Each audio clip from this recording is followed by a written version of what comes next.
Try not to show my face at all throughout this entire video. Yeah, I'm just going to keep it focused right here. Tell me when.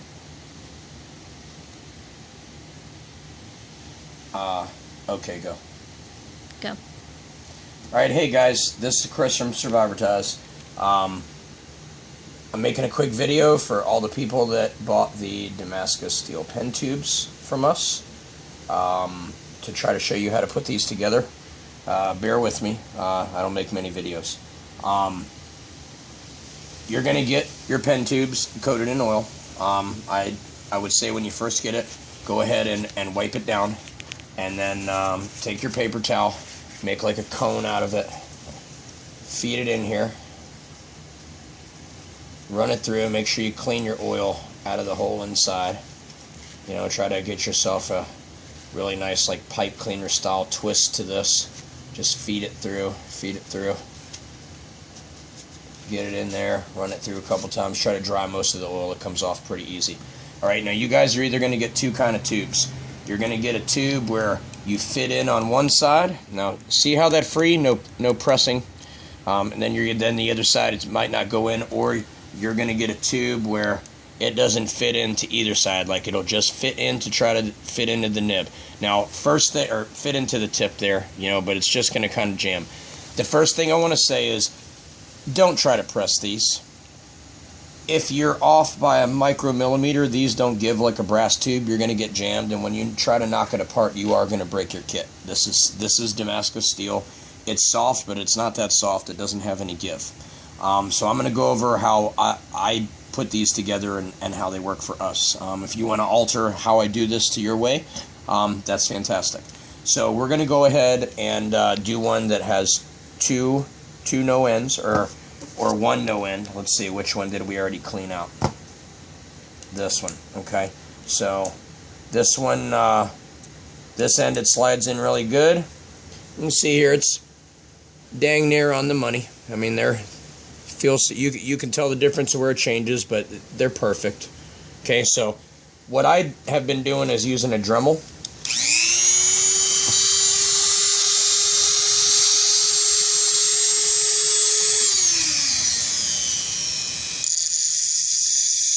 With a little file tip. I'm going to show you that tip if I can. It's just like a little spinning file. Just kind of stick it in and go around in a circle, do a little bit of filing. Now, once again, I would suggest not putting this in a vise, simply because you don't want to mark up your tube, because then you're going to have to refinish it, and that's a whole nother problem. I get these pre-done because I'm not a metal worker, not yet. I'm hoping to make my own out of better steel, but for now, this is what I got. Okay, now I try to do those on the slow speed when I can, because you can see there's a lot of oil laying around. We'll get to that in a minute. I'm going to go ahead and pause this video, and we'll come back when I've got this filed out, okay? Okay, we're back. So now I've taken my insides, and I have successfully got both sides where I'm easily sliding in and out now, no problems. Now, I also suggest when you're done, or if you even have one that takes a little bit in the side, I make a little cone of sandpaper, and I get inside and I sand both of the insides. And something I also do is I take it and I scuff up a little bit of my bushings there. I just think it helps better for the JB weld. Now, we're still playing in a lot of oil here. One last tip I want to make is your bolt. Tape your bolt back. If the bolt slides down and accidentally touches a drop of this JB weld that's right here, it's never going to move right again. You don't want that. Okay, so right now, really quick, we're going to mix up our JB. And I use the JB Quick, which dries in like 2 minutes, so you don't have much time to work. This is way too much, but that's okay. Usually I have a whole bunch laid out to do at once, but we're not going to do that now. Alright, so all I do is I just go around and just put a little bit around the edge. I make a bead. Once again, it's a video, so nothing's ever going to work exactly right.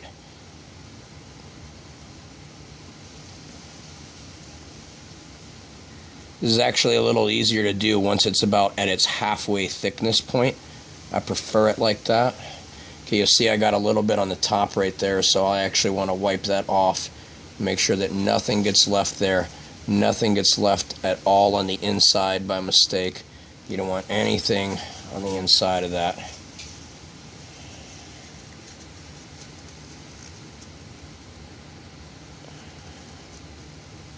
Okay. Set that one down.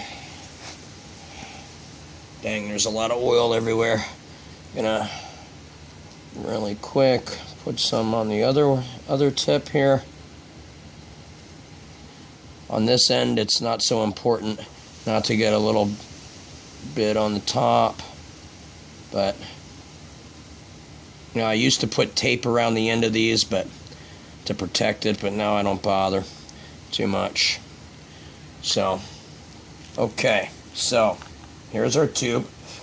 Now when you stick it on there, you want to make sure once you put it on, you don't pull it off. Okay, you don't want the JB to come back and get back inside of your tube. I just kind of stick it on here and make sure that I twist it all the way down so it's an even distribution, and you're going to see it's going to squish out the side there. I'm going to get to that. Do the same thing with your other end. Now remember, you know, every piece of Damascus is going to have that, you know, one perfect side that you want to be the showcase side, so make sure you line it up because there's not going to be much movement after this. Okay, now at this point what I like to do is I just take my squeeze clamp and I put, of course, you know, every guy that when he first starts pen making, you know, I use these for my original clamps. Now I use a press, but they come in really handy for this and a lot of other things I do in here. So I'm going to line it up really good, nice and straight.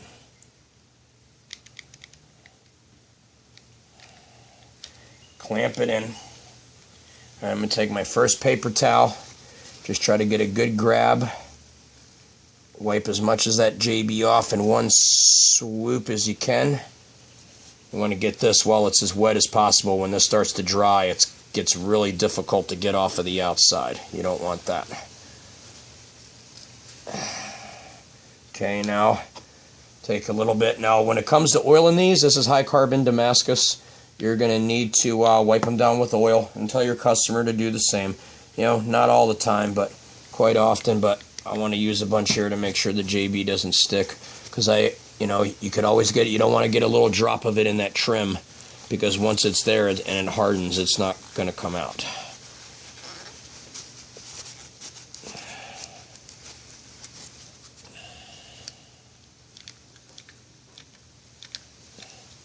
Okay, so there you go. Even though this is JB Quick, you can take these out in like an hour, but I still leave them in overnight, and I just do them the next day. I do like 3 or 4 at a time. And in the morning, take it out, undo your bolt, put your pieces in, and that's it. You've got it. You see, you know, on these, the lines line up really nice. So for $23, these are really good. I'm hoping to learn how to turn some metal this year. And if I do that, then I'll be able to get some really high quality ones. Unfortunately, they're not going to be $23 though. So we'll see how it goes. I hope you guys that bought them enjoy. If I get a chance to get more, I'll definitely do that. So there you go. If you have any questions, always feel free to message me. Thanks.